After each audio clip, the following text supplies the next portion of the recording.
All right there, boys and girls, here we are, day 3 of our February daily math. We're going to start with the number 489.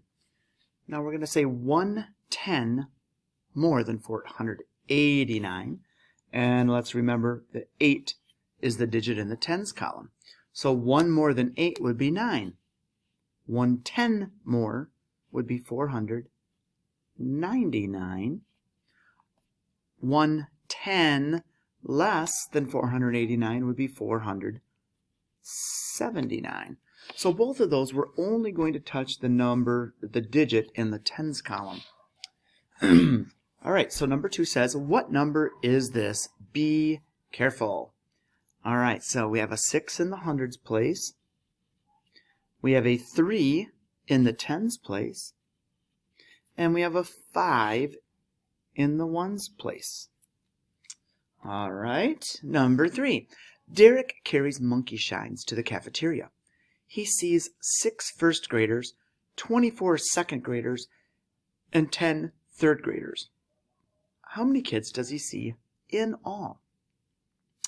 Well, if we need to know how many kids does he see in all, okay? Well, it doesn't matter if they're first, second, or third grade, right? So how many first graders did he see? Okay.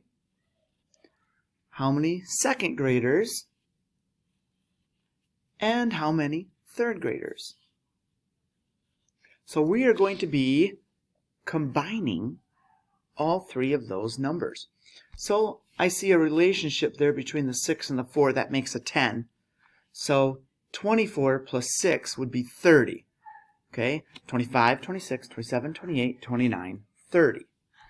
Plus the 10 more, we go from 30 to 40. 110 more than 3 is 4. So 40.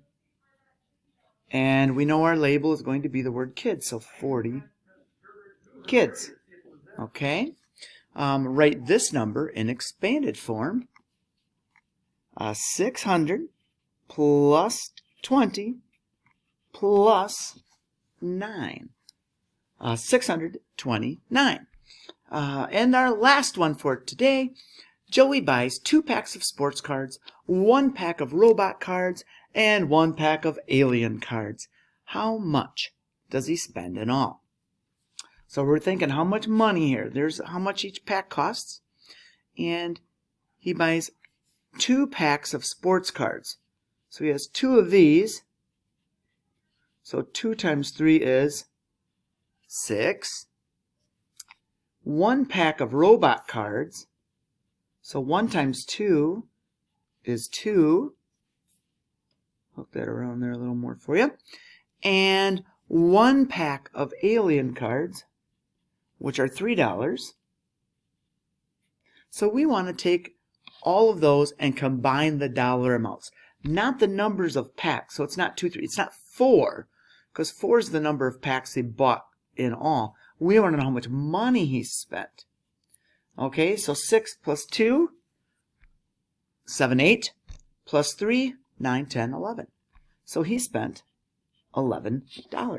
All right, boys and girls, great job with day 3. We'll see you tomorrow for day 4 of our February daily math.